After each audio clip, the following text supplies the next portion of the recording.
So yeah, no, I agree. It was awesome having Joe. I mean, the guy can tell a story. He can talk. Like he's got a lot of creativity going on in that mind, and but it was just so cool to have him on. I just wanted to let him do his thing and tell his stories, and because I know that viewers often, they want to hear the guest more than they hear me. So, you just let him tell a story, because he's got his perception is one that we don't own. We don't have. Like I never played in the NHL or the WHA, so it was. I remember going into the shop, and I knew it was called Joe Daly's, but I didn't really connect that Joe Daly was the owner of Joe Daly's. And I think at one point I made a mention of like the holy goalie, and his eyes kind of just like went wide, and I was like, oh, should I not have said that? And then I was like, oh, maybe like people called him the holy goalie because he was full of holes, like versus being holier than thou, as opposed to HOLY. Right. But yeah, then it never came up again. So yeah, I don't know. Say hi to Chris West is back. Chris, good evening again. Drew Herndon, nice to see you, pal. Thanks for joining us, buddy. Good to see you. Good to see you. Drew is one of the I think, Drew, if you're one of the founders of Hobby Hotline, another YouTube channel that I'm a privileged guest host on once a month on a Saturday morning, and that was this morning. And Drew is the engineer behind that show, and I'm happy to do it. We have Drew Herndon, we have John Newman, who's got a long-standing podcast called Sports Card Nation. We've got Dr. James Beckett, we've got Brian Gray, we've got Brody the Kid, we've got Rich Klein, among many others who some I don't even know very well, and I'm looking forward to getting to know them. But anyway, Drew, thanks for joining. So yeah, Dave, I mean, here we go. Royal says, that was a great interview. Thanks. I'm glad you enjoyed it. Glad you enjoyed it. Chris says, there not being enough entry-level products seems to be a common thread among shop owners and collectors. And it's not like Tim Hortons is theirs to sell. So that kind of takes away from them a little bit. What do you see? Go ahead. I actually went to Tim Hortons the other day, and I picked up a pack, and I hadn't bought a pack of that in maybe never before. And I was like, oh, cool. Like I could get a cool card. And then I opened it, and I got 3 cards, and I was a little surprised that there were only 3 cards, but it's always been 3 cards, just so you know. Yeah, okay. I don't know. Well, you got an acetate card there. I did, yeah. I was like, oh, this one. Yeah, but I mean, is this anything? I don't know. Well, it's an insert. I think it is. I mean, if I were to collect Tim Hortons, which I don't, I would be going for those acetate inserts and try and get the whole set, because they're going to look nice in a binder. These aren't investment caliber cards, but that's okay. I collect cards to collect as well as to invest. Yeah. So well, it's a Brady Tkachuk. So hey, nothing wrong with Brady Tkachuk. Hometown hero, right? Well, kinda, sorta. Maybe conceived in Winnipeg at one point, and now I knew his mom. Did you know Chantel? I knew his mom too. Yeah. I knew her from the old days of Flipside and Scan, and was it called Changes? Remember the underage bars? Yeah. There used to be videos of that on YouTube, like people dancing at Changes, but I think they were removed. But that was like, I'm like, wow, I can't believe this exists. It's like crazy.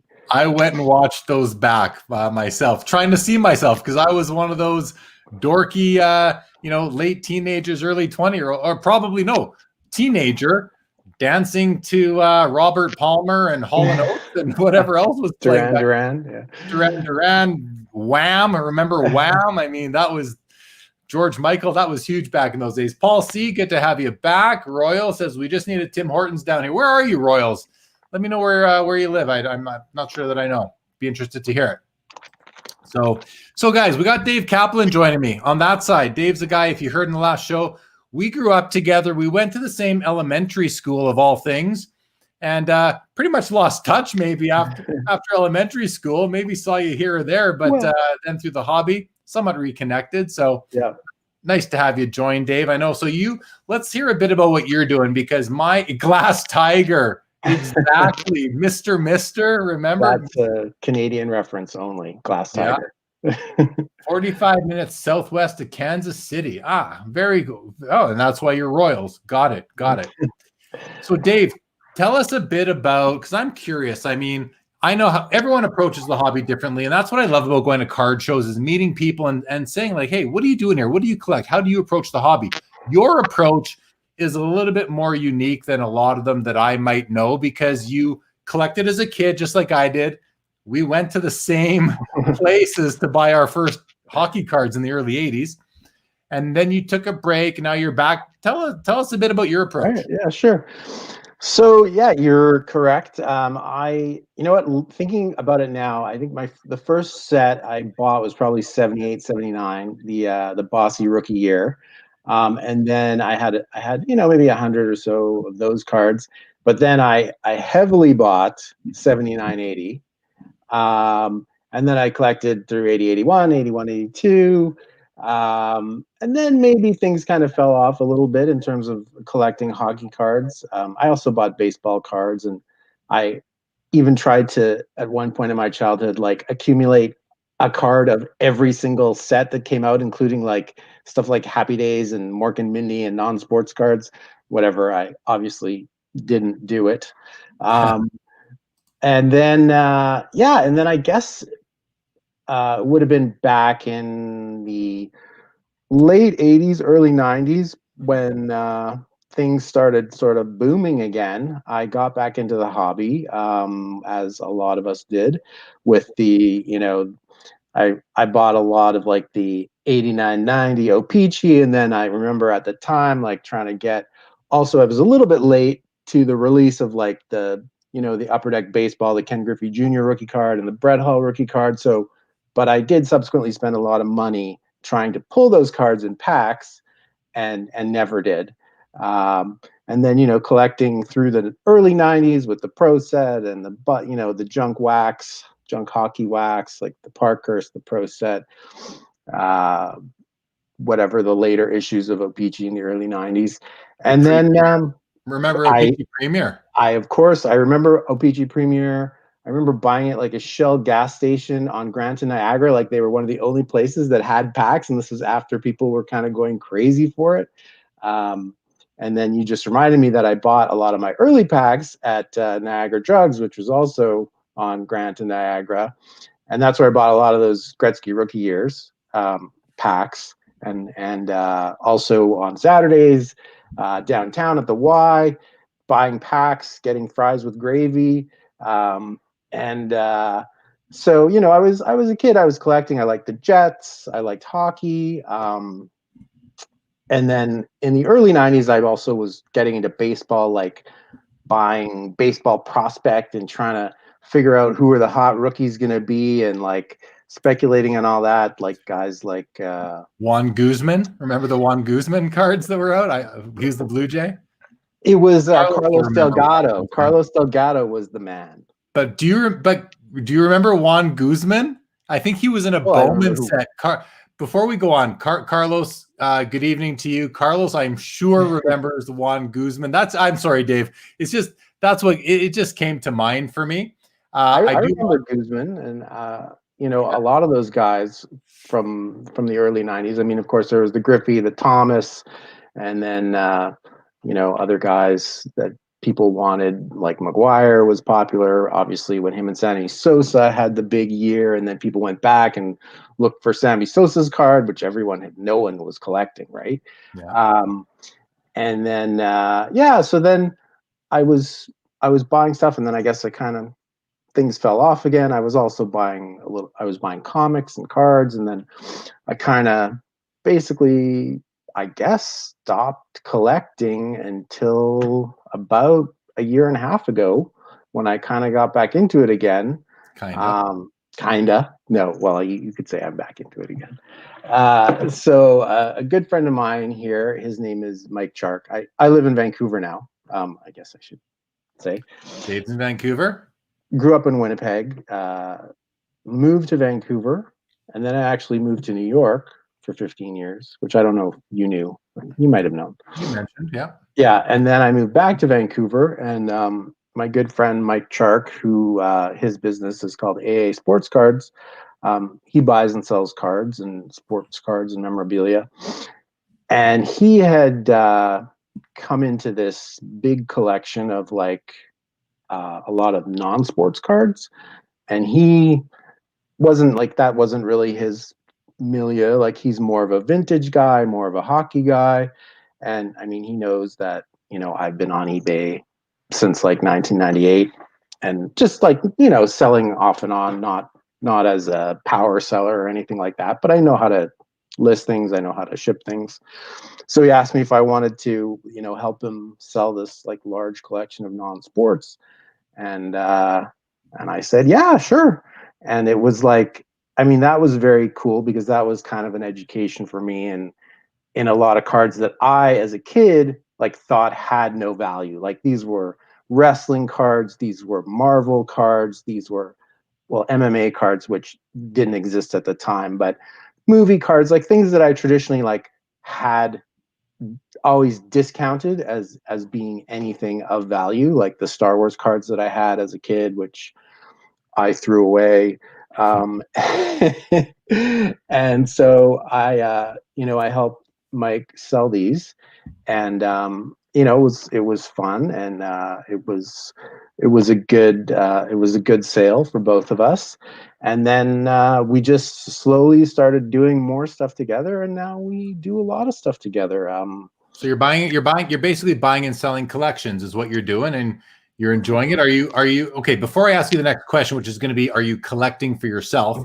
Because I want to know. I just want to say hello to, we got David G from New Jersey.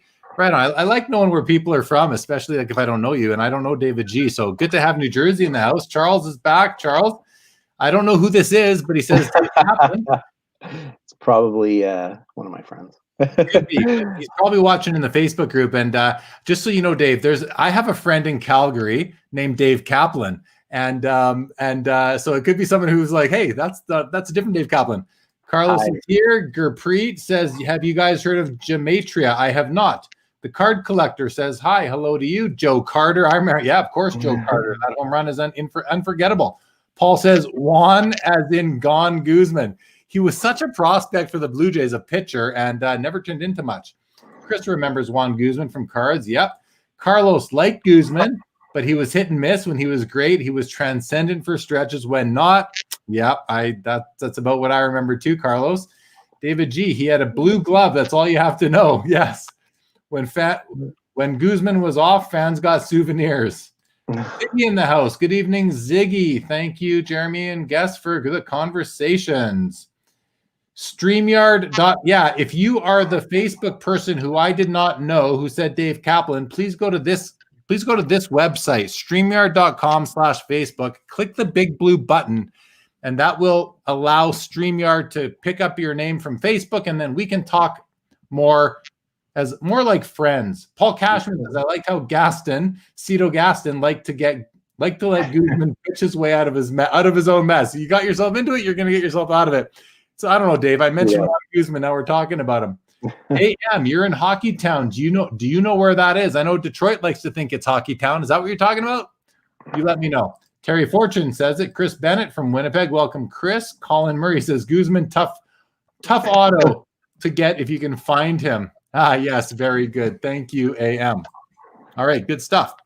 So, Dave, Niagara Drugs. Now, I grew up going to Niagara Drugs the odd time, which was a drugstore. It was like 2 blocks away from my house, long blocks. And I'd go there. These were the days when you could send your 12-year-old kid, being me, to go buy cigarettes for your mom. And I got to do that a few times. And my commission was, here's a few extra quarters, buy yourself some packs of hockey cards or basketball cards. I was buying 81 Topps basketball cards at Niagara Drugs. Ooh. The Magic Johnson, Larry Bird card. Man, those are the memories. So it's funny, Dave, because you think about your LCS. You think about where you buy your cards. We all have our LCS. If you're fortunate to live near one, you have your LCS. And I always think my original LCSs were Joe Daly sports cards, Abdi cards, which was in the back corner in this like makeshift room in the back of Book Fair, which was a comics and used bookstore. You remember that? Well, do you remember they had two locations though? They had one that was further on Portage, like closer to the bay, and they were upstairs in like the video game store, right? Do you remember that one? I remember going to play video games at like Saratoga and Well, yeah. But my mother's family actually owned that building that they used to be in. It was like an early video game store. I can't remember what it was called, and that was on Portage. It was on Portage, a little bit closer to the bay, and then they moved on to the one on Hargrave, and then they were in the back of Book Fair. Okay, well, and then they probably moved again. Yeah, I wasn't there in those. I was there when they were in the back of Book Fair. But anyway, you think about, in Winnipeg, you had ABD cards, you had Joe Daly sports cards, but the true original LCS were the gas stations or the corner stores, and in our case was this drugstore called Niagara Drugs. That was, you just go in there and along with all the awesome candy that you bought as a real youngster, you'd buy these cards. All right, what else we got here? Tiger Jordan from Boston area, but favorite player as a kid was George Bell. That's cool, Tiger. I didn't know you were from Boston, and I'm probably going to forget where everybody's from, but great to have you back as always. Sometimes it confuses me. Terry Fortune, Barfield had a great arm. AM, how horrible those Bird Magic RCs were, the 3-panel perforated saw. Yeah, but now they're classic, right? Now they're something so weird that they're almost, I don't know, they're kitschy. They're just, I think they're awesome. I remember I'd buy those packs. I would literally fold them in half, tear them apart, and this is gonna be gross. But I mean, I have a very vivid memory, Dave, of driving somewhere in the back of my mom's car, opening these packs of basketball cards, tearing them apart, and then basically taking them and like picking my teeth with the corners of some. I don't know. That could have been a Magic Johnson or a Larry Bird rookie card that I like basically had halfway in my mouth. I don't know why, but hey, I was like probably, how old was I? I was 9 years old or something like that. Yeah. Rod Jameson, the corner store in Swan River, Manitoba, my first LCS, right? No doubt. I do remember when he had his card shop in Tuxedo. No. I remember that. I forget what it was called, and it didn't last too terribly long, but North Dakota in the house. Yes, I remember, Dave. I mean, growing up in Winnipeg, we used to get on the highway, with our families, drive down, stay at the Holiday Inn in Grand Forks. It had the water park. It had the video game arcade. And if you went down to Fargo, you got to go to the card shop that was in the shopping center there and maybe look at some cards. Well, I remember going to like Target, and then they would have like rack packs of like Topps baseball and stuff like that, where you could see the top card. And then it was so exciting to like maybe get a good card, but also to buy Topps, because you couldn't find Topps in Winnipeg. You only got O-Pee-Chee, which was, inferior. So that was always fun getting American stuff when we went down to Fargo. Yeah, I remember going down there to buy Jolly Ranchers and Starbursts, of course, and Skittles before you could get Skittles in Canada. And they had a Burger King before we had Burger King. That's how backwater Winnipeg was. Yeah. Too funny. Big Nick's in Fargo, still there. Oh my gosh. I remember going in there, and it was Roger Maris was the biggest thing going in Fargo. I think he was from is he from there? He was from there. I'm sure Mike can set us straight on that, but I believe Roger Maris was from Fargo, North Dakota, or nearby. And I remember they had his rookie card, and it had the same status as a Mickey Mantle did in Fargo, North Dakota in 1983 sort of thing. So very cool. Well, so, let's talk a bit about what's going on kind of this week. We got these 2 Gretzky cards that are going to sell. Yes. And I mean, I'm a big advocate of the Gretzky rookie. I think it's an important card. And I think we're about to find out just how important the card really is. So a question I have, and I pose it to everyone out there watching, to you, Dave, even to Carlos, who's not a fan of the card, not a hater, but not a fan of it. I poke fun. I pose the question to everybody, if these cards sell for $1 million, both of them, let's say the O-Pee-Chee goes for 1.2 and the Topps goes for $1 million, buyer's premium included. I'm just okay. What does that mean? Is that like Is that something new for hockey? The first $1 million hockey cards. What does that mean for the hobby, and what does it mean for the lower graded cards? What do you think, Dave?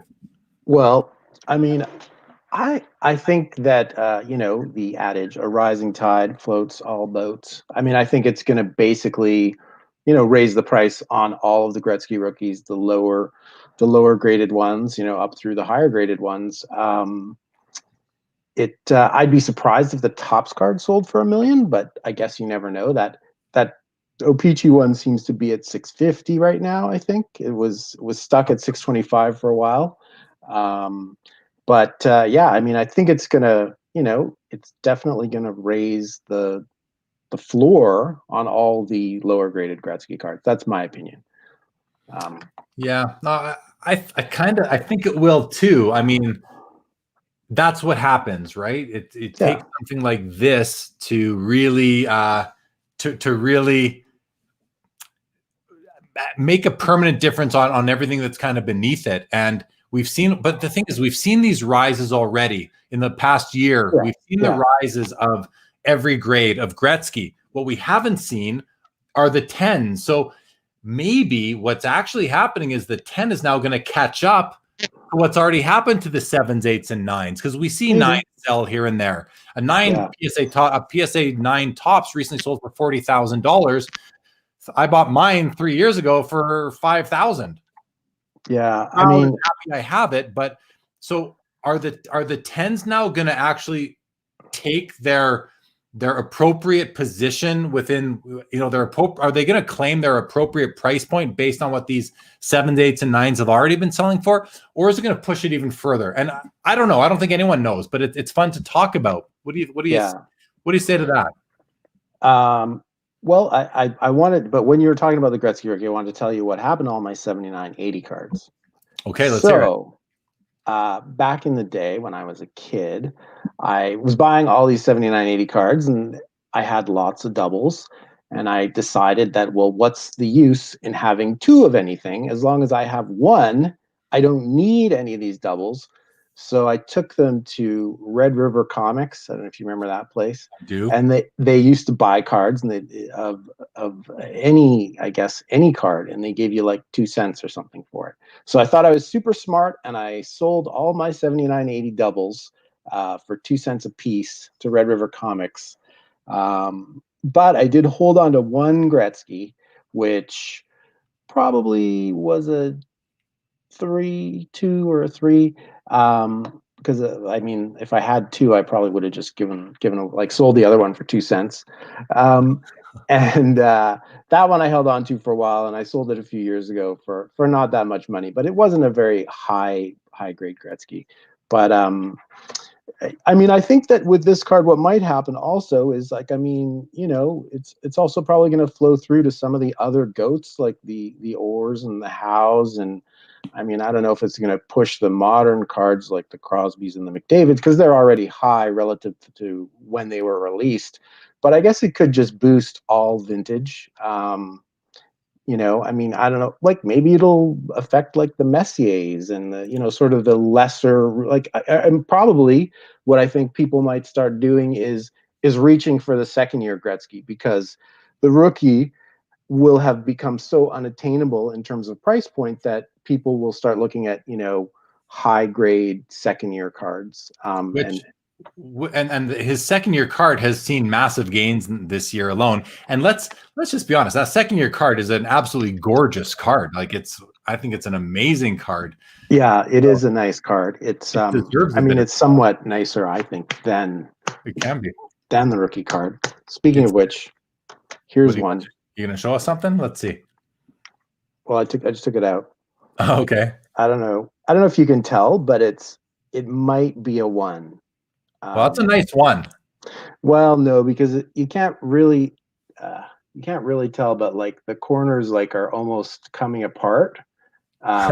Okay. So, and it's got creases, etc. But I mean, one question that like we kind of asked on Instagram the other day, and I think I know your answer to this, is would you rather have this one or a razor sharp trimmed card that looks like a 10?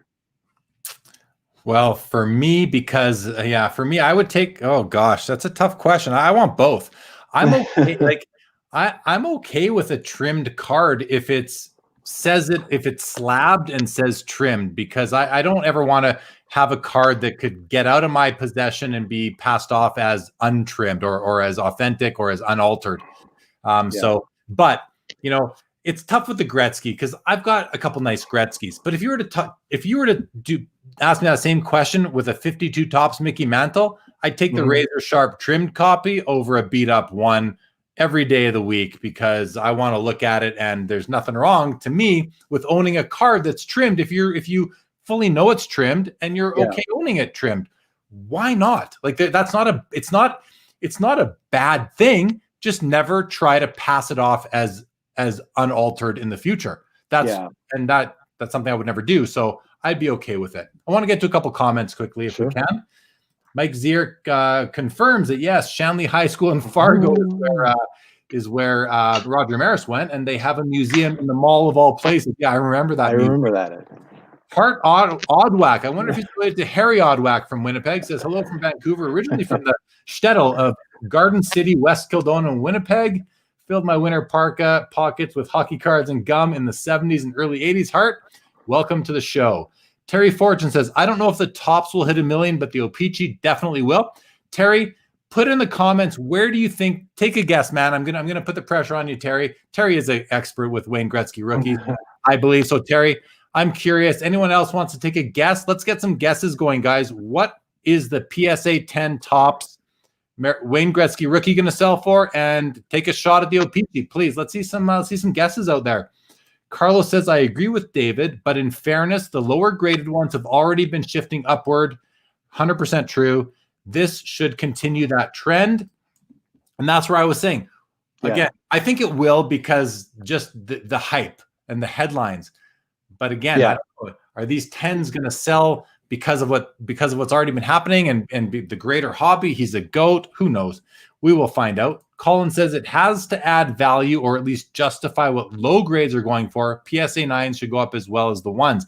See, that's exactly what I think, Colin. I think I like what you're saying here. It has to add value, or at least justify what low grades are going for now. That's what I'm wondering. Is it justifying it, or is it going to pull it even higher? We will see. Okay, we got some guesses coming in, guys. I love this. Thank you. Terry says 1.6 million for the Gretzky, for the O-Pee-Chee. AM says 2.5 million. That would blow my mind. Terry says 800,000 for the tops. I think that's reasonable. I hope it gets there. Yeah. AM says I'll take it. Yeah, sold. Okay, here, I like this. Chris says 2/3 of the O-Pee-Chee, and that's the ratio that's going to be really interesting, especially for some of these new data tools like Card Ladder, who uses they use comparable cards to predict values of other cards, and this is one that they could use, because these ratios tend to be true over time. Paul C says 1.4 million and 99 cents for the O-Pee-Chee. Nice. Yeah, I mean, so that's could be. Colin says 700,000 for the tops, 1.2 for the O-Pee-Chee. It's kind of where I'm going. That seems reasonable to me. Yeah, that's kind of where I am too, Colin. I hope I'm wrong on the low side. I want these things to go for a ton of money. I want hockey to get the recognition it deserves. And these two cards this week I think is a big deal for that. LG, welcome, says 1.35 for the O-Pee-Chee, 715 for the tops. Yeah, again, right around where I'm thinking too. I would probably, I'm thinking that 1.2, 1.3. And again, with the BP. What's that? With the buyer's premium. Yeah, with buyer's premium. And then again, what currency are we talking? Are we talking Canadian or USD? I'm not sure what everyone's putting out there, but we will see. I guess we're talking USD because that's what the auction is in, but time will tell. Paul says, I like tossing the player's number in somewhere in for a bit. I knew that's what you were getting at, Paul. And hey, that happens often. Although in these guys' auctions, there's no pennies, but eBay there certainly is. So we'll see. I mean, I think it's a big deal, and I'm looking forward. We're gonna have Bobby Burrell on the show and Sean Chalk on Friday, a special episode to kind of break down these sales and I'm looking forward to that, which will be a lot of fun. Yeah. I mean, I guess the thing about that card is, I mean, it's obviously a desirable card, but it's nowhere near as rare as a How or even an Or, you know what I mean? Like there's lots of them out there, and we're just going to see, I think, a lot more of them come out after this story. I think you're right. I think while, yeah, I agree, it's much less rare than the other cards you mentioned, but I think it's also much more desirable, or not desirable, much more, it's on many more people's kind of want lists than Right. the Or and the How are. Because he played in the modern era, right? Right. If you think about it, his rookie card is only like 6 or 7 years older than Michael Jordan's. And Michael Jordan's card is to this day like the most iconic card in the hobby. Yes, you'll hear about the Honus. Yes, you'll hear about the 52 Tops mantle. But today, collectors today, I think that MJ card is kind of the one that that leads the pack. I had a guy who I've seen him at card shows for years, the Expo, the National, and he made so he's a bit of an experienced card buyer seller, and he sets up at the National, he buys at the Expo, but he said to me a long time ago at an Expo, he said, I gauge the whole market by what the Jordan rookie does in PSA 10. He watches the PSA 10. When it comes down, he feels like the hobby is coming down a little bit in popularity. When it's going up, he thinks the hobby is stronger, and he kind of uses it as a gauge for the overall hobby. Mm-hmm. So from your perspective, and people in the audience, if people watching, what do you think of that? Like, is the Michael Jordan, is it the gauge for the whole hobby? Is the Wayne Gretzky rookie card the gauge for the hockey hobby, or is it the Sidney Crosby or the Connor McDavid? What can we use to gauge these? And these are interesting thought experiments, Dave, because there's so many new people coming into the hobby recently that they need a reference point. So I think the Jordan is a good barometer of how the hobby's doing. I mean, he's probably, arguably one of the most popular living athletes still, I would say. I mean, his card is definitely, I think, on a majority of collectors' want lists if they could afford it. So, I mean, I think that is a good gauge of the hobby. And I mean, basketball, I mean, at least right now, is probably the most popular sport to collect. I mean, baseball is always going to be up there too, but yeah, no, I think that's a pretty smart way of thinking. I mean, I know there's probably some guys who have like those card ladder guys or some other guys who have like a kind of a Dow Jones composite of all the, the most popular cards. And there's probably a way to track that up and down, which is another way you could measure the hobby. I'm sure someone has done it. But yeah, that is an interesting point. Here's a really great comment from Jason Brown. He says, don't gauge the market on cards out of most people's reach. So, okay, so PSA 10 Jordan is out of most people's reach. But as we said earlier, the rising tide floats all boats. Those are the cards that do dictate a lot of what happens in the lower grade points, right? So yeah, a PSA 4 Michael Jordan is more affordable, but it's not, I think it's just not one that reflects or kind of represents the market as much as maybe PSA 9 Jordan is the better one. It's still, 10, 15, 20 grand, but I mean, even if you're not looking at the 10, if you're looking at the 4, chances are they're going to go up and down in lockstep, right? So you could probably look at any one of those. I mean, it's possible that one card might be on the rise and one card might be on the decline because one is overvalued and one people thought was a good deal at a lower price.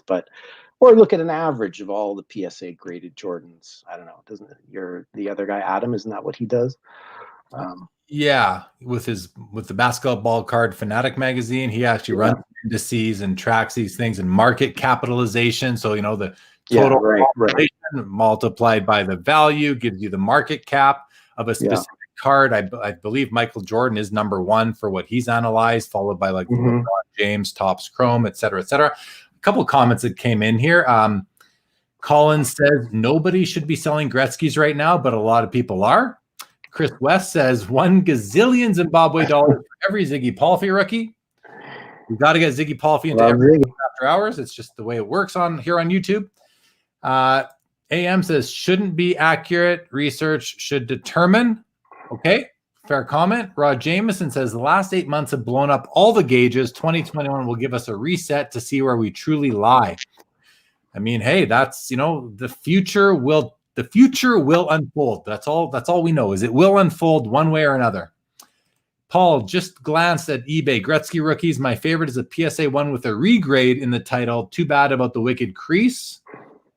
That's PSA 1s are the most interesting grade point out there. I believe you can get a card that has been crunched up, spread back out, dunked in water, pulled out, coffee thrown at it, this and that.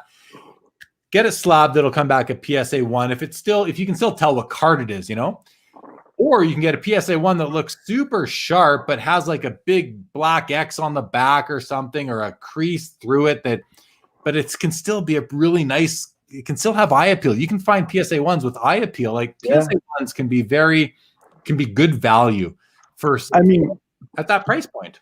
I think, also they're just something about the slab makes the card look better, right? Just the fact that it's in a slab. Like if you looked at this card that I just showed, like you look at it on its own and you're like, yeah, that's not so great. But put it in a slab and have a PSA logo on it, and then you're like, oh yeah, it's not too bad. It's not too bad. All right.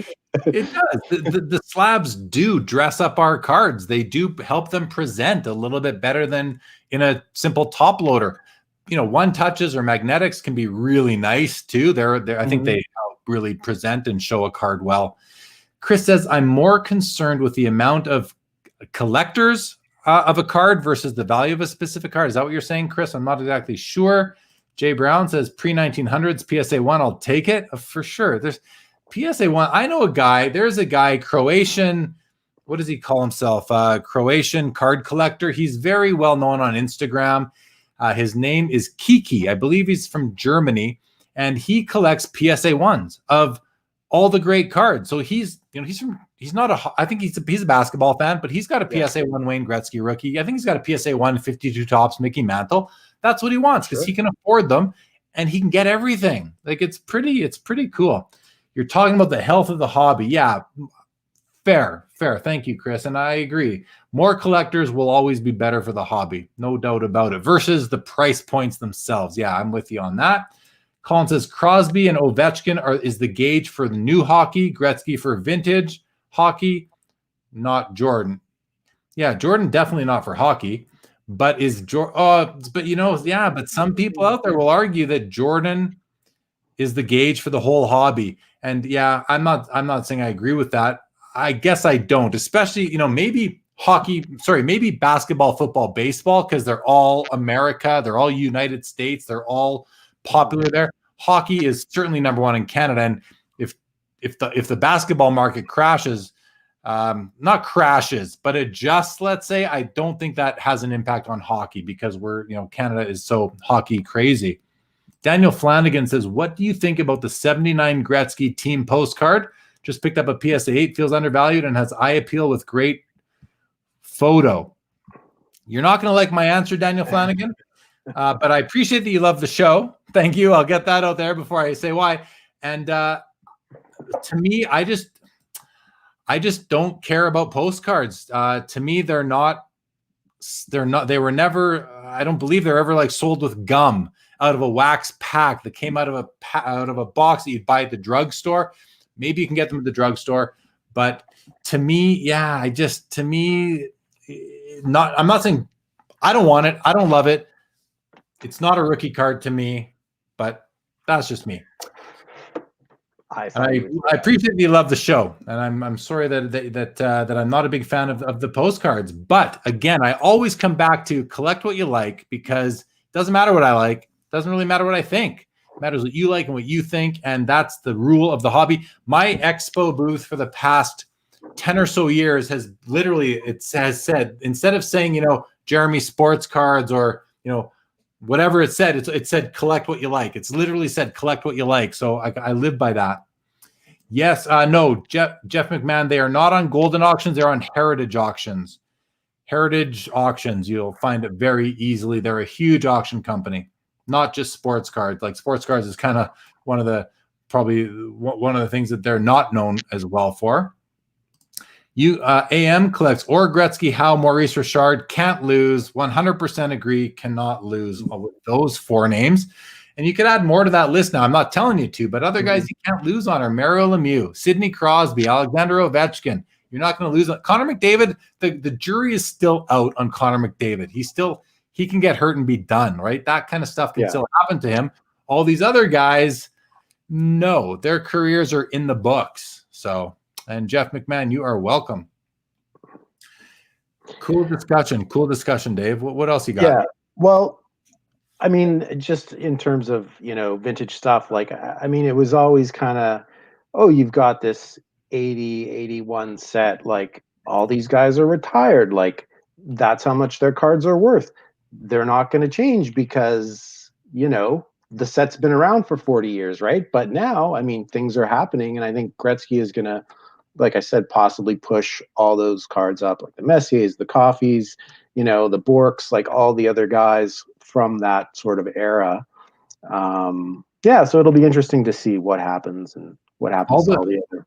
You're really talking about all the superstars from the 80s when guys were scoring 140 points. You had several guys that could do that. And Mario Lemieux, Steve Yzerman, Pat LaFontaine had a season of 140 points at one point, I think. Mario Lemieux had he never hit 200, but he hit 199 one time, and Gretzky hit over 200 points at least 3, maybe 4 times in his career. Terry says also Beliveau and Sawchuk. Yeah, but to a lesser extent. But I mean, in terms of you can't lose. Yeah. But I mean, not being, not being like standard size cards, also being from a really long time ago. I mean, people appreciate vintage, but in terms of like Gretzky's still alive. The guy's, he's not even 60 years old yet. I think he turns 60 next year. So, I mean, he's still a fairly young guy and he still is in the public eye. So, I mean, that also, I think, drives collectability of a card as a player being alive and also, kind of active, right?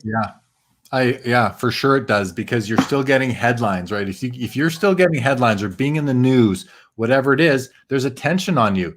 That's why, guys like Shaquille O'Neal and Charles Barkley they're doing TV now. And that helps their case. It helps them in the hobby. It does, because fans are still out there seeing them. Here's a great question from AM. He says, what impact on the hobby if Ovechkin passes Gretzky for goals? Well, my thoughts are it helps Ovechkin and it doesn't hurt Gretzky. Yeah. I mean, his card, has exploded, right? I mean, it's already quite high. If he breaks that record, it'll definitely go even higher. Well, I can't say definitely, but in all likelihood. Yeah. And Gretzky's still, he has a ton of unbreakable records, so he's still going to be, the all-time great. He's the overall GOAT, no doubt about it. But, Ovechkin, his cards will go up in value if he passes Gretzky, and his cards will go up in value if he gets close, because there will be so much hype. And then it'll be like, they'll peak when he's within like 20, 30 goals. That's when his cards will peak. Then he'll pass it. If it happens, he passes it, a small uptick. And then they'll start to sort of level out, come down a bit, and find their sweet spot somewhere in between those two levels is what I would predict. AM goes on to say, I can't compare Ovi to Gretzky. Well, different eras, of course, but you can put their stats beside each other and compare them that way, if you so choose. Paul says Gretzky hit 204 times and had another of 196. I mean, it's ridiculous how many points he had. Players, we have seasons now where no one hits 100 points, and he hit 204 times, almost 5. It is ridiculous. Got Sports Cards, welcome to the show. Jason Brown says Gretzky will always be the GOAT. He played in a different era. Of course he did. And yes, I agree. A god amongst us mere mortals, as far as hockey goes, for sure. Is Ovi a top 10 player of all time at end of his career even? That's lofty status to put him into. But I mean, there will be an argument for it. And, again, we can't compare players across eras because technology, like Joe Daly was saying, they didn't have There was no goalie coach. There was one coach on the team back then. He coached everything: goalies, defensemen, forwards, special teams. There was no video. There was no nutritionist. There was no massage therapist. There was no analyzing your game, no analytics. Like, you cannot compare. But if you could put all the players and take them as they played in their era and put them all on the ice against each other, I think you're going to see Sidney Crosby and Wayne and Ovechkin being better than anybody. Maybe not Wayne. Maybe not Wayne. Mario could probably compete too. But you go with anybody before that, the Guy Lafleur's, Bobby Orr's special, Gordie Howe is special. But anybody else, like, I don't know how they're gonna hold up against players of today with the conditioning that they have. Stevie Y. Tough to say. But you take those guys, you put them in the environment that professional sports offers today, and I think they do compete just as well, because they were the top of the game then. They'd be the top of the game now. So, okay, I have a question for you. Sure. Do you know what other NHL record could potentially fall next season? No. I mean, okay, it's the all-time games played record. Who owns it? I know it's Patrick Marleau that could beat it. Right. I'm not sure who owns it right now. Is it? Who had a really long career, and we've mentioned his name a couple times.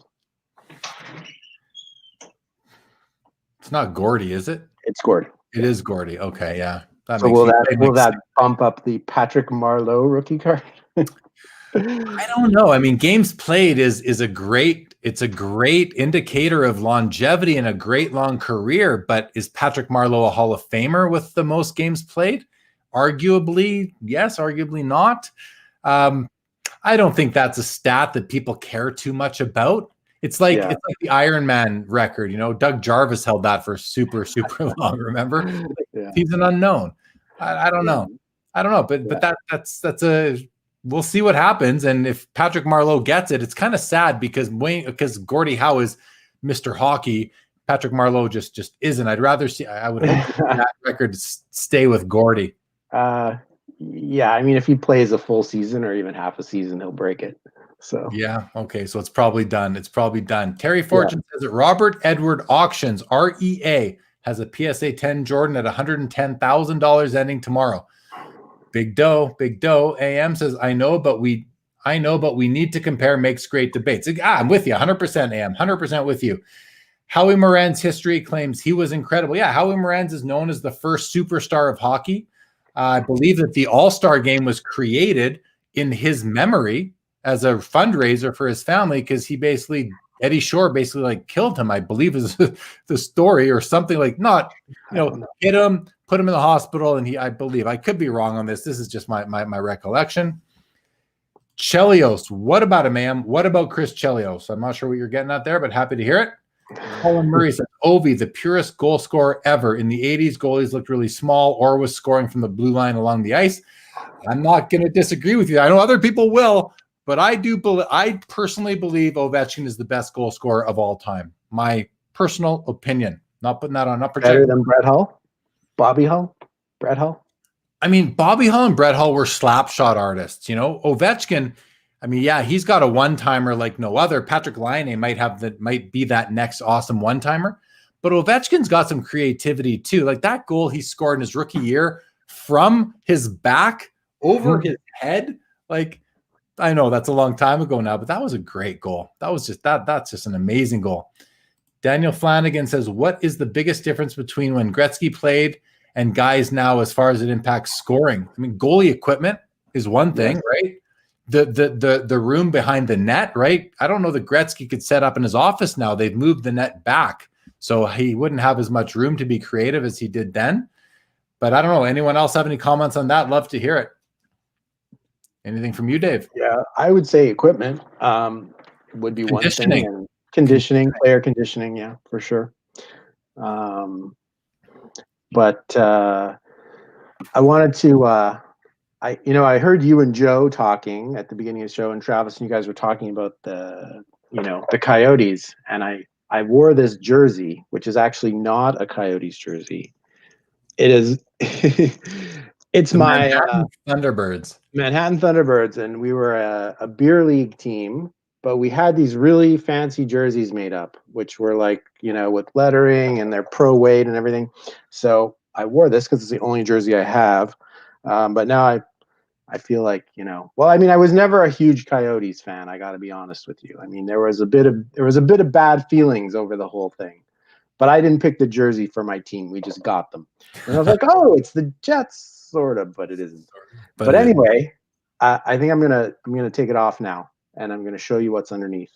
I've been teasing you on this all night, right? Better be another shirt underneath, but go ahead. I'm gonna go through some more comments. Terry says Ovi is a great scorer, but doesn't dominate the game like the true greats. Good comment, Terry. My question to you, Terry, is who does dominate the game now? Who's the last player to dominate the game? Because Crosby dominate the game? Does McDavid dominate the game? Who dominated after Mario retired? Who's dominated? Has anybody dominated? Like, the game is so watered down now with 30-something teams and 31 teams, soon to be 32. Does anybody truly dominate the game? That's a legit question. I'm asking that question, and I'm not sure. Terry says McDavid dominates the game. So does Nathan McKinnon. Like, he dominates when he's on the ice. He's a powerhouse. You can't stop the guy. So yeah, I don't know. Ovechkin has been dominant. Like, he's a big, strong player, and he scores goals, which is the most important thing. He's a dominant goal scorer. So interesting, but no one has dominated the game like Bobby Orr and Wayne Gretzky, and even Mario Lemieux. To me, those are the three most dominant players I've ever seen. I never saw Gordie Howe play. I probably saw probably never saw Bobby Orr play. No. So tough to say, but Maurice Richard, definitely, like, from what I hear and what you see from the movie The Rocket, he was dominant. But who else really has dominated? That's a big word, dominate. I guess we'd have to define dominate to really be able to have that discussion. But it's still fun to talk about it. Paul C says equipment, training, and two-line offside passes. Yeah, game-changing. Carlos says defensive systems are very different. There was more freewheeling at that stage, left room for the playmakers to move and make things happen, plus more room on the ice at that time. Yeah. Colin says Terry Ovi is monster strong though. Agreed. Lindros was dominant when that Legion of Doom line was ridiculous. Dominated the game in the Hall of Fame 0 cups. True. Paul says we also have 2 officials now versus the free-for-all in the 80s. So yeah, 2 refs on the ice. That changes a lot of things. Gives players a lot less room to clutch and grab and do all that kind of stuff. Lindros did dominate. Yeah, for a couple of years. He did. I agree with that. He was a bull, just a bull out there for sure. I don't know. Maybe there's an argument that Ovechkin dominates the games that he's in. Well, some of them. I mean, he's getting older too, but the guy can still score, and he can score. Maybe the thing about Ovechkin is he can score without dominating the game. He doesn't need to dominate the game to score, make a difference, win a Stanley Cup, and definitely become one of the greatest goal scorers of all time, if not the greatest. But yeah, Brett Hull, Bobby Hull, I mean, those guys were goal scorers too, for sure. Mike Gartner, Mike Bossy. We're talking about goal scorers. Like, that's what these guys. I mean, Gretzky was also a huge goal scorer, right? Like, I mean, he was a great assist man, but he does he own the single season goal scoring record? Yeah, I think so. Yeah. Isn't it 92 or something like that? Someone help us out here. I believe he had 92 goals one year, which I do believe is the most. I mean, there were years, you'll remember this, Dave. Anyone out there in your like 40s or older, you will remember that when you did hockey pool in the 80s, you took Gretzky's goals separate from his assists. They were drafted as 2 separate entities, and his goals would often be like top 10. His assists were more than anybody scored points in the NHL, but his goals were often like 2nd, 3rd, or 4th. You take his assists first, and his goals would go, a few picks later. Just crazy times. It was interesting to hear Joe talk about Wayne Gretzky in the WHA and how he wasn't thought of as like the next, what he eventually became, right? Which was interesting. So dainty for a player. Yeah, he's a small guy. Paul does confirm 92 goals. That is right. Chris says Ovechkin just needs a window of opportunity to shoot, and then when he shoots, it's hard and it's a good shot. Ovi is the strongest in the league. I mean, some people may say Zdeno Chara. I'm not sure, but I mean, yeah, he's Ovechkin he's built like a shit brick house. Like, he's a big dude. Bossy would likely have the goal record if he stayed healthy. What about Teemu? What about our friend Teemu? What about Teemu, right? Teemu was hurt a few times. Lots of love for Teemu in this room for sure. Yeah. Chris West says, who was the most recent player to dominate the league? Jagger. Yeah, that's a great point. Jagger. I mean, Jagger sailed off into the sunset, kind of coasted off into the sunset in terms of his play. But hey, he was older. We got to see him here in Calgary for a few games. That was fun. We didn't allow Gretzky in the pool. Yeah, that was the other thing. Or he was just out. You couldn't. I remember some pools like that too, for sure. Those are the good old days. Wow. Dave, we're already approaching an hour. Man, these go by fast. This is fun, though. It's been a really fun conversation. Do you see the shirt? Oh, sorry. Let's see. What does it say? Winnipeg Jets? It's got some Hebrew up there. It says Winnipeg Jets. Oh, Hebrew. Hilarious. Very nice. Very nice shirt. It's the only Jets shirt I own right now. Well, it's got the right. Yeah, I wore my Jets shirt for logo for Joe Daly. Exactly. Yeah. Anything else you want to talk about before we call it a night? Anybody else out there? Guys, I'm willing to go for another 15, 20 minutes. If anyone else has any comments, questions, insults, anything. Hey, don't forget to hit the thumbs up button on the video if you enjoyed it. If you haven't, I don't care if you haven't liked it. Still, hit the thumbs up button. All means the same to me. If you're watching this long, you must have liked something about it. Or you got nothing else to watch and we're all that's on right now. I don't know. I'll take them any way I can get them, I guess. Oh, I'll let you guys know. Here's a little preview that I'm announcing here first. Nobody else knows about this, and it's not that exciting, really, but I do have a couple of shorter videos that I'm going to put out onto the YouTube channel that are me basically showing some cards that I've bought. So there was a thread in the Facebook group recently that someone basically said, "Why don't you do some shorter videos, Jeremy?" And I said, yeah, I've thought about it. Any ideas for topics? And somebody said, well, show the cards that you're buying. So I thought, that's easy because I've got a stack of them that I haven't yet put them into my collection, like into their final resting place, being the cardboard box where they would go. And I was going to maybe put them on Instagram and take a snapshot, put them on Instagram. I got 40 of them. So I'm not going to just bomb Instagram with 40 posts. Like, people will get annoyed with me. So I thought I'll do a short video. So I did. The videos are done. They're in the can. They're ready to be posted, and I'll probably post those up in the next couple days. So keep a lookout for that. One of them's like 8 minutes long. One's like 13 minutes long. A fraction of the time that my videos are usually. They're usually 1 to 3 hours long. So keep your eyes open for those, and let me know what you think, if you like them, and if you have any other ideas for me for shorter videos. I'm looking for ideas. So. I want to tell you a story.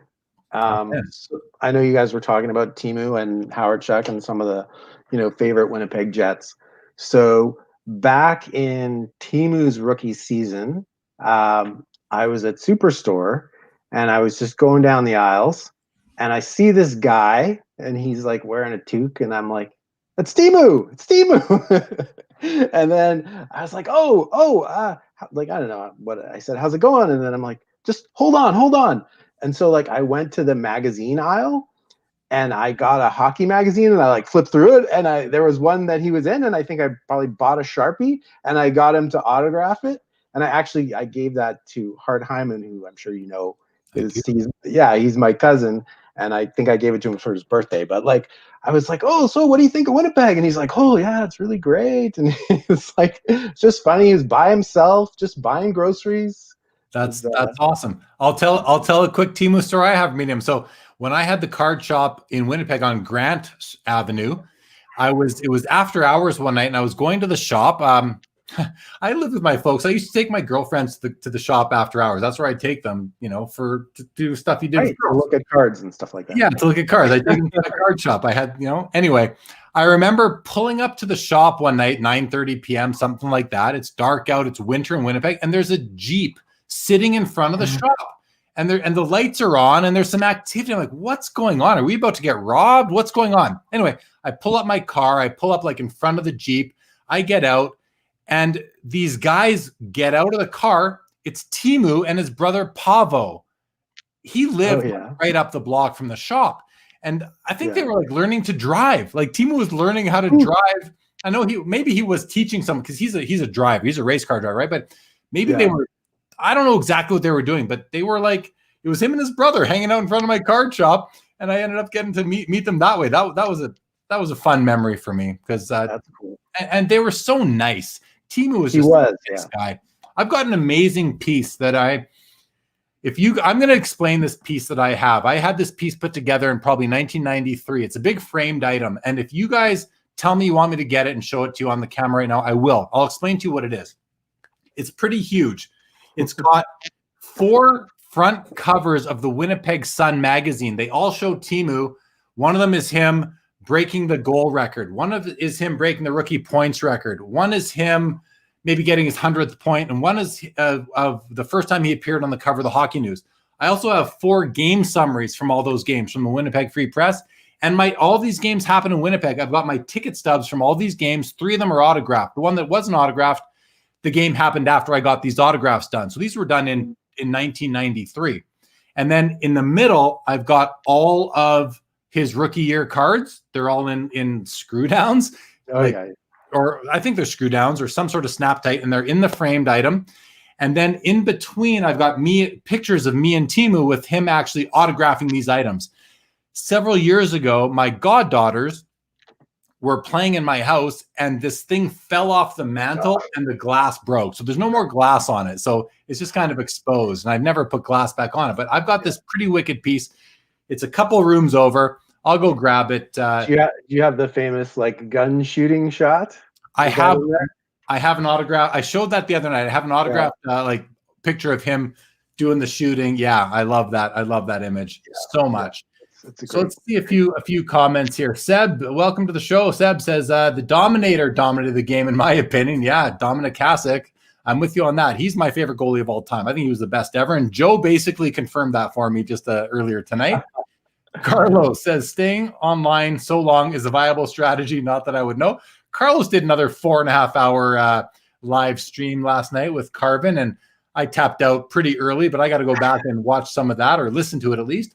Chris says, who would you guys say is the most dominant player currently in the league that can take over a game? Nathan MacKinnon is my call. I mean, Connor McDavid can take over a game and decide he's going to score 3 goals, but Nathan MacKinnon, he's got the strength on top of everything else too. So I think he takes over a game. What do you think, Dave?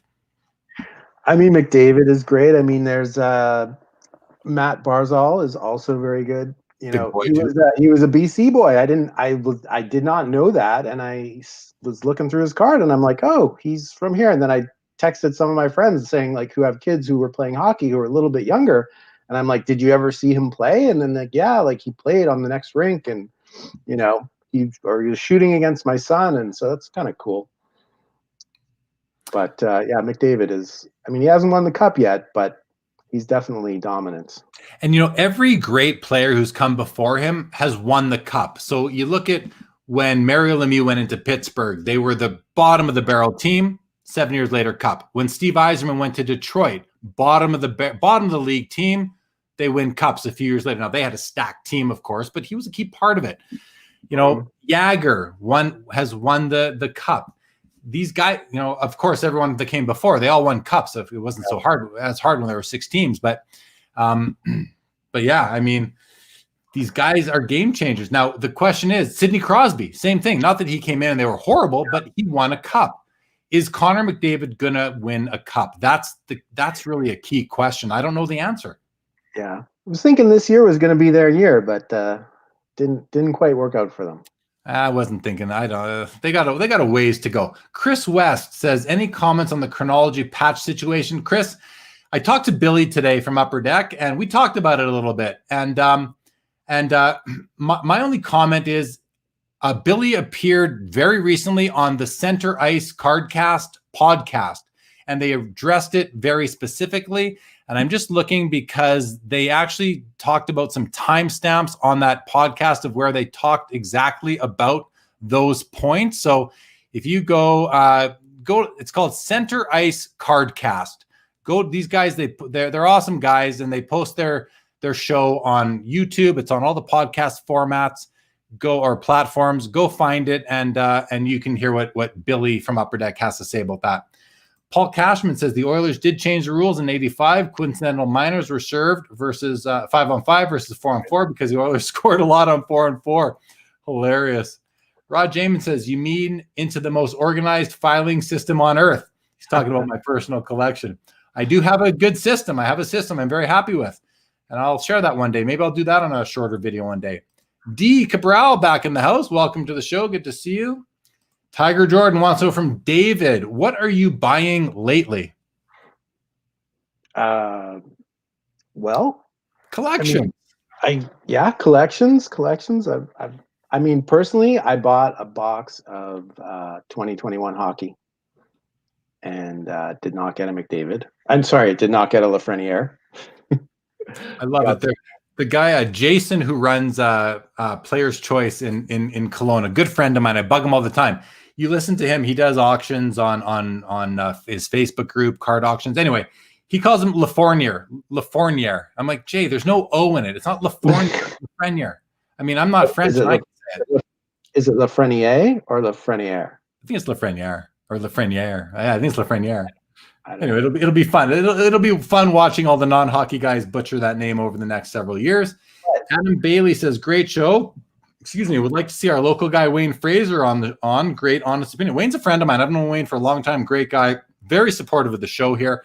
Wayne had a cameo on episode 7 of Sports Cards Live, Adam, where we did a card showcase, and perhaps we'll get him back on. Chris says Teemu is super wholesome on Twitter. Response to fans daily. Teemu is world-class nice guy. I wouldn't give I love the man. He's just an awesome guy. Big props for Teemu. Let's see it. Yes, please. Might as well see it now. I just got to get you guys asking me for it. I'll bring it out.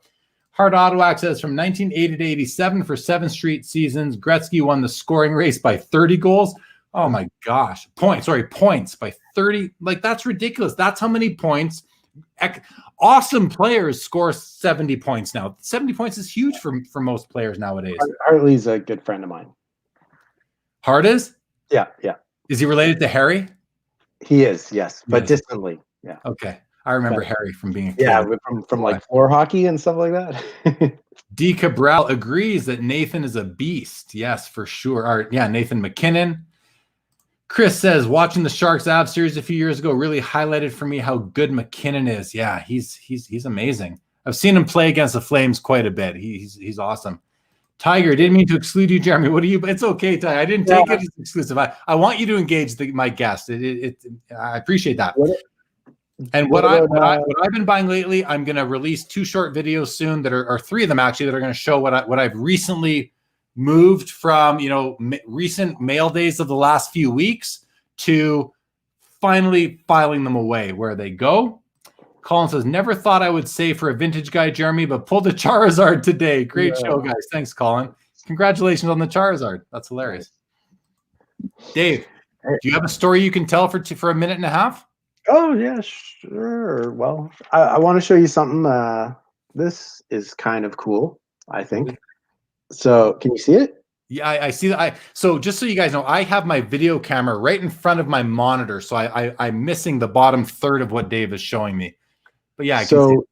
It's a Gretzky program, or it's a Canucks program from Gretzky's first game against the Canucks at home. And I don't know if you can see, but he doesn't even have a name bar on his jersey. So that's kind of cool. And inside, he's referred to as Wayne Gretzky with S-K-Y is how they spelled his name. So I guess they eventually fixed that, I guess, though. That's a cool piece, man. I like this comment. D. He says, iron sharpens iron. Nate trains with Sid. Yeah, they're from like the same. They're both from like Nova Scotia, I think. And they're on the Tim Hortons commercials together all the time. So, okay, Dave, I need you to carry the show for 30 seconds while I go get that. Are you frozen? Dave is frozen on me right now. Am I frozen? Guys, am I frozen or is Dave frozen? Someone please let me know in the comments if I'm frozen or if Dave is frozen.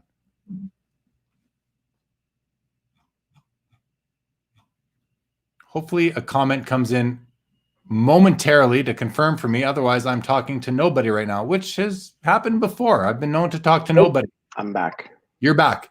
Okay, I don't know if I was frozen there or if you were frozen, but Dave, take a second. Dave's frozen. Thank you, Chris, for letting me know. Good to know. Back.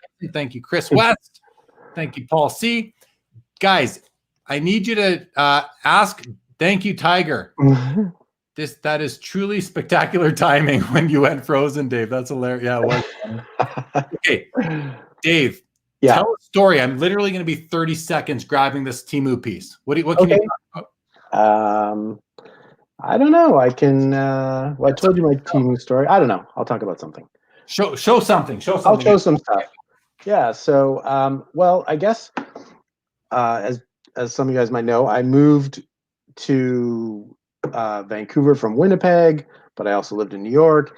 And most of my cards are still back in Winnipeg. All the great stuff that I had from the early 90s, like my Pro Set and my Parkhurst and my McDonald's hockey cards, which I just couldn't get rid of. I couldn't let go of any of those. So they're still back in Winnipeg. And if I ever get back to Winnipeg, which I normally do when it's not COVID, I will probably box all that stuff up and get rid of it. But anyway, a small. Oh, you want? I'm not finished my story yet, Jeremy. Oh, I'm sorry. Okay, but I just. Well, okay. I'll a small box of cards did come with me from Winnipeg, which I can show to you after Jeremy shows you his gigantic Teemu Selanne shine.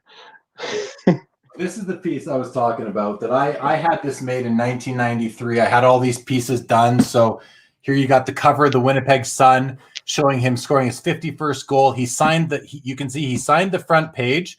I got the game summary beside it and my ticket stub from the game also autographed. And then there's me and Teemu. This is literally 1993. I don't know if you can see, but I had hair going halfway down my back back then. There, the bottom left there is. What is that say? God, it's too big. I can't even see it. But yeah, record rookie. That's when he beat Bossy's rookie goal record and had 54 goals. Front page is autographed and the game summary, and of course my ticket stub's autographed. And then up here, this is the first time he was on the cover of the Hockey News, autographed. And then this is the game summary from the first game that was ever televised live back to Finland, because Teemu was Finnish, and Jari Kurri, Wayne Gretzky, and the LA Kings were in town. Jari Kurri being, the legendary Finnish player. So they televised it live back to Finland, and so I kind of paired up the game summary from that game along with my ticket stub from that game. And then at the bottom, Teemu tops the rookie record, the rookie points record, and again autographed cover, the game summary, and my ticket stub autographed, and then there's another picture of me and Teemu. With that picture actually shows him signing all these items. So I got a picture in here with him signing all the items, and then I got all the cards from his rookie year kind of spread throughout. So This thing has been with me for since 1993. Nice. So almost 30 years I've had that piece. I have. So I was saying, from Winnipeg to New York, back to Vancouver, I have a lot of cards right now around me, but these are cards that from my early 90s, from my collection that made it with me for some reason back to Vancouver. And I don't know. Anyway, they're in top loaders, but I don't know why I chose to bring these cards with me, but there's one. There's one. Oh, there's Teemu's Young Gun. Yeah. And of course, yeah. There's the rookie, yeah. And then this one. What's different about this one? The French version. Yes. And then these cards, for some reason, I have these still. These are the only ones that made it back. But this card, I don't know if you remember this card, but this card was going to be a huge thing because it was like a pre-rookie card, right? Distributed only in Czechoslovakia. Yeah. So this was going to be like my ticket to retirement, probably, right? And I don't think you Korea, can. right? Yeah, it's Korea. I don't think you can give this away now. No. But I mean, he was Teemu's setup man, right? He was a good player. Still lots of exciting stuff here. More 90s. I'm going to go through a few comments, Dave, while you're showing the 90s junk era Hall of Fame rookie cards. Awesome stuff. Awesome stuff. Here you go. There's one. There's Hasik's rookie. I like your comment, Carlos. Dave, meaning in life in a minute. Go. What is your favorite card in your collection? That was a question for you, Dave. What's your favorite card, Dave? That's a tough one. Like, I don't have I'm showing you a lot of stuff that's like left of my personal collection. Here's one. Now, I was like heavy in the 90s buying baseball, most of which ended up being junk. But I did have a Mariano Rivera rookie, Bowman, which ended up being a great card, which I sold a few years ago, unfortunately. But I did keep my Mike Piazza rookie. So now this card went from the pack into a top loader, okay? And I've had it for all these years. And then I decided, you know what? Like, it's a pretty good card. Like, it's maybe like the best card I have from that era. So, maybe I'll just I'll get it graded because like if it's not a 10, it's probably a 9, right? So here's my Mike Piazza rookie. Yeah. So looks pretty good, right? Looks sharp. Sure. From the pack into a top loader. What is it, a 6? It's a 6. It's a 6. Funny. Like, what's up with that? I mean, it's centered. It's the corners look good. I mean, there's no visible damage on this card. Like, well, Dave, I'll tell you one thing. I'll tell you two things. First thing is, I can't grade a card over video like this. Nobody really can. But I know you're not asking. Second thing is, there's often things we just can't see with the naked eye that are there. It's possible, right? Or they messed it up and it's really a 10. It's a 9. It's the 6 is upside down. They misprinted it. They went upside down. I mean, the only thing I could think is possibly it was like in plastic and it yellowed the card maybe a little bit. Could be. Could be a surface issue. Yeah, I don't know. All right. Let's a couple comments. D Cabral, I love that. I think you're talking about my Teemu piece. Thank you very much, D. Mullet Jeremy is gold. Too funny. Thank you, Paul. Very nice. Thank you. Awesome memorabilia. Thank you, Daniel. Did Teemu ever go into your card shop? Maybe. I don't remember. You'd think I'd remember something like that, but I don't. I'm going to go with no. Probably not. There's the Korea check card. Yes, it is. Remember the chase for Hammerlick in the check set? I do. But Hammerlick was, he was first overall draft pick, right? But does he have a Palfy? Do you have a Ziggy Palfy rookie there, Dave? Not in this box, but I'm sure in another box of commons there is a probably. Oh, there's another one for you. Yeah, the park D is telling you to regrade the Piazza. Yeah. Okay, listen, I think we're at about the end of the night for me here. Any final comments, questions, insults, hurl away, whatever you guys got for another minute or so, and then that'll be that. That'll be the night. Saturday's 2 awesome episodes. Oh, that was a huge card back in the day. Huge card. And this one you might recognize. It is not it's not the set card. Box bottom. It is the box bottom. Yes. I love the box bottoms. Yeah. And then there's a bunch of Bowman baseball and whatever in here. Well, it's been fun.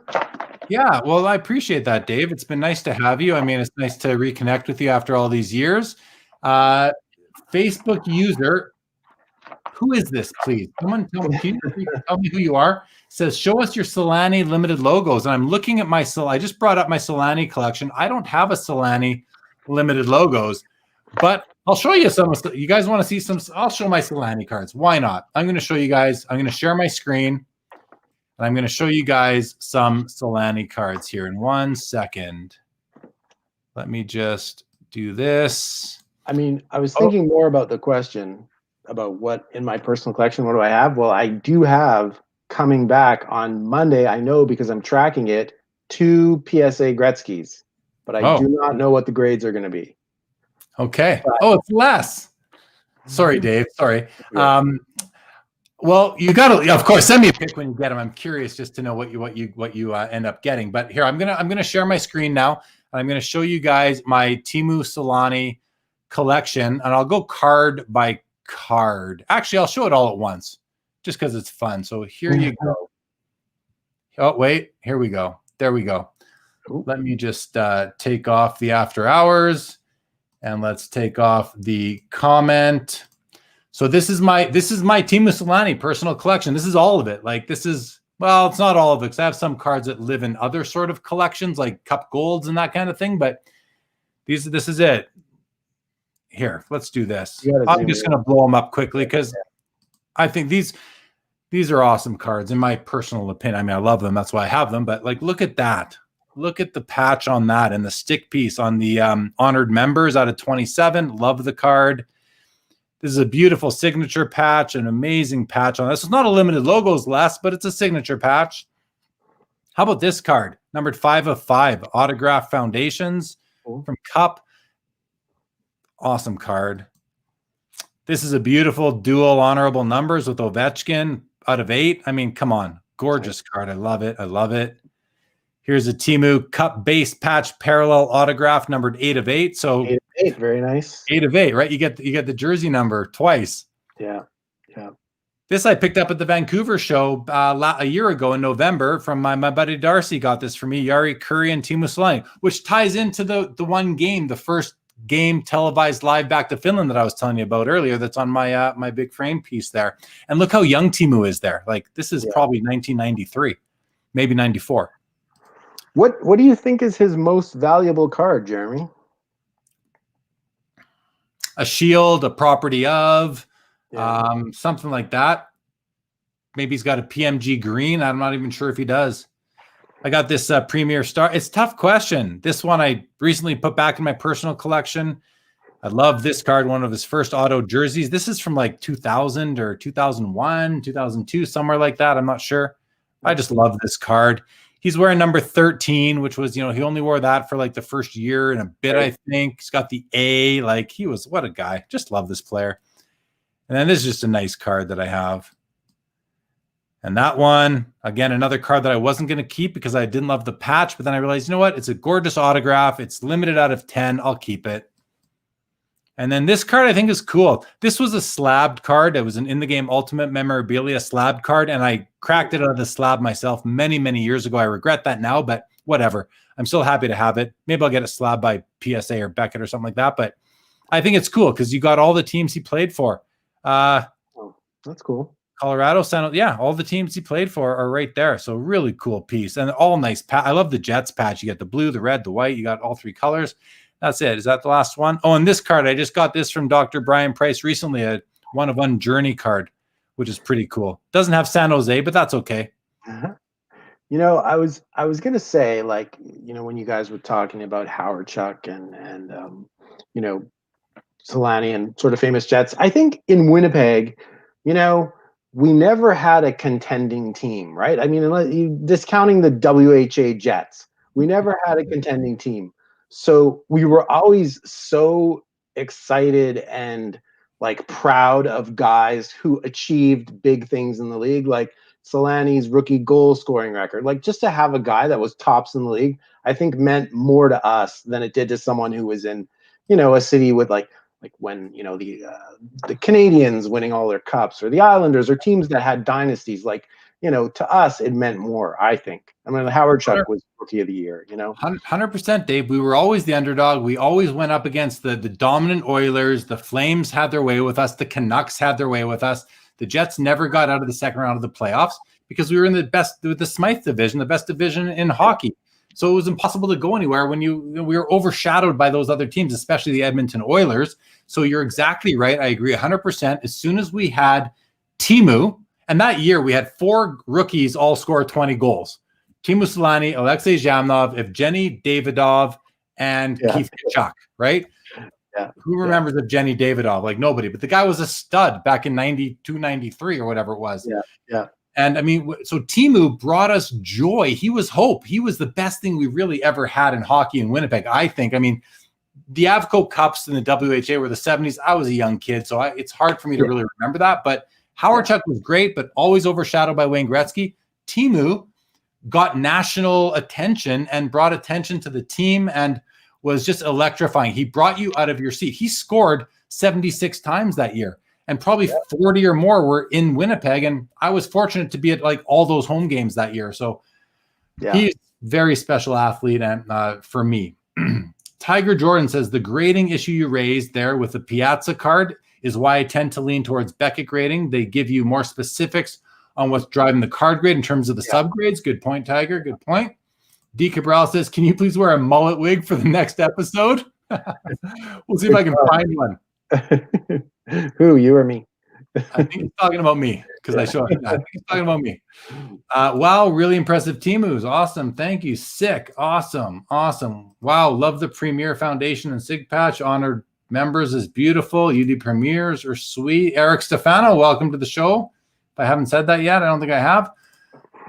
More that's less. Say so sick. Thanks for sharing. You are welcome. Really impressive. Thank you. More value when it's a player's number. Yes, I agree with that. The top shelf jersey autos are excellent. Yeah, Carlos, I'm with you on that. That's a card that I've just kept. I love it. Yes, Selanne has PMG. So the PM. Yeah, I have them. What am I talking about? I've got them. They're in a different folder. That's why you didn't see them. But I got all three of them. They're all PSA 7s actually. Okay, Eric. Catch it in syndication. No problem. Great to have you. Teemu played the longest for Anaheim, without a doubt. He had 2 stints there. We took a break, went to San Jose for a bit, went to Colorado for like a season, but definitely played the most for Anaheim. Paul says, the Teemu memories. He had a hot start, and I bought 40 of his rookies for like 50 cents, sold the most for $15 by the end of the season. I felt like Rockefeller. Yeah. That's when I had my card shop. I remember very well that $15 price point for the Teemu. It was like that was big money back then for a base card basically. Yeah. Cheers from an expat in Jupiter, Florida. Cheers to you, Baz. Thanks for joining again. AM says addicted to cardboard, only disease I possess. Yeah. I think that's if you're gonna have an addiction, cardboard is probably one that is not, it's not gonna really kill you, which is a good thing. Chris West says the only play that he still thinks about is when he missed that wide open net for the Sharks in the playoffs. I don't remember that one, but sure it's something that would keep him up at night. Okay. Glad I got to show that Teemu piece. I haven't shown that before, I don't think ever. So that was kind of fun. Thanks, Eric. All right, Dave. Thanks for joining, man. This was fun. Hour and a half. That's a good run for after hours. All right, man. Well, good to talk to you. And let's do it again sometime. I was thinking in my head and I forgot to mention it. Did you notice the price drop on the Lafreniere rookie though? No, what's it selling for now? It was $250 at the beginning US, and then now I've seen it like 150-ish, 170, 150. Really? Yeah. I wonder if it's got to do with the way they were cut, the issues where they were cut with a bit of a rounded corners on some of them. And I've looked at one under a loop, and actually those rounded corners, it's not like they're damaged. They were cut that way. They're actually really, if you look at them under magnification, which I've done, it's actually a beautiful cut. It's almost like, what's wrong? I'm like, what's wrong with that? It's like a very mild die cut. But anyway, I'm sure we'll hear more about that later. Paul, you're welcome for the after hour show. Legion, good night to you. Thanks for joining. Dave, you can hang tight. Just I'll end the broadcast. Everybody else, what does D says? Did you see the high gloss 12,000, 8 of 10? Seen a couple of them. Heard they've sold. So that's good stuff. AM, thanks for joining tonight. Good to have you. Everybody else, good to have you all this evening. That's it. No show on Wednesday. I'll be on the Sports Card Investors and eBay's virtual holiday sports card conference, I believe it's called. And I will be a guest on that show Wednesday night at about 7:30 I think they told me 9:58 p.m. Eastern time on Wednesday. So check that out. That'll be streaming on the Sports Card Investors YouTube channel. Good night, everybody. Good night to you, Legion. D. Cabral, we did that. AM did that. Carlos, good show. Thanks, Carlos, for tuning in. That's right. Yep. Eric says that's right. So that's it. I'm ending this. End broadcast. Good night, everybody. We'll see you again. Thanks for tuning in.